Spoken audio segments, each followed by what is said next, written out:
హైదరాబాద్లో 400 ఎకరాల భూ వివాదం తీవ్రమైంది.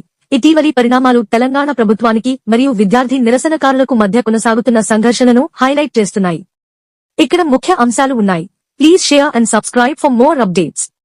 ప్రభుత్వ వైఖరి.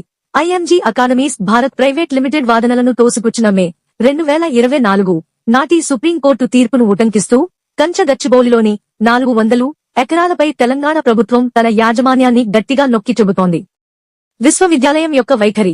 హైదరాబాద్ విశ్వవిద్యాలయం యుహెచ్ రిజిస్ట్రార్ భూమి సరిహద్దులను ఖరారు చేశారనే ప్రభుత్వ వాదనను వ్యతిరేకించారు. ఇది సమస్యను క్లిష్టతరం చేసింది. విద్యార్థుల నిరసనలు. యుహెచ్ విద్యార్థులు పర్యావరణ సమస్యలను పేర్కొంటూ ప్రభుత్వ అభివృద్ధి ప్రణాళికలకు వ్యతిరేకంగా నిరసన కొనసాగిస్తున్నారు. ఇటీవలి నిరసనలు 50 కంటే ఎక్కువ మంది విద్యార్థులను నిర్బంధించడానికి దారితీశాయి. పోలీసు చర్య.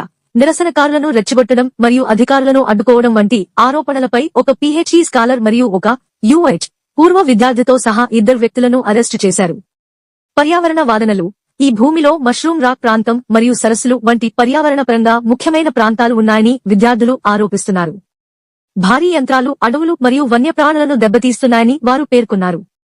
రాజకీయ ఉద్రిక్తతలు. కొంతమంది నాయకులు మరియు రియాలిటీ గ్రూపులు విద్యార్థులను తప్పుదారి పట్టిస్తున్నాయని ప్రభుత్వం ఆరోపించడంతో వివాదం రాజకీయ కోణాన్ని తీసుకుంది. ఇటీవలి తీవ్రత. ఏప్రిల్ 1, 2025 నాటికి ఉద్రిక్తతలు మరింత పెరిగాయి.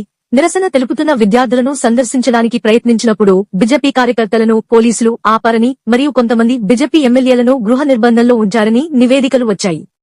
పరిస్థితి అస్థిరంగా ఉంది. కొనసాగుతున్న నిరసనలు మరియు రాజకీయ జోక్యాలు భూ వివాదానికి సంక్లిష్టతను జోడిస్తున్నాయి.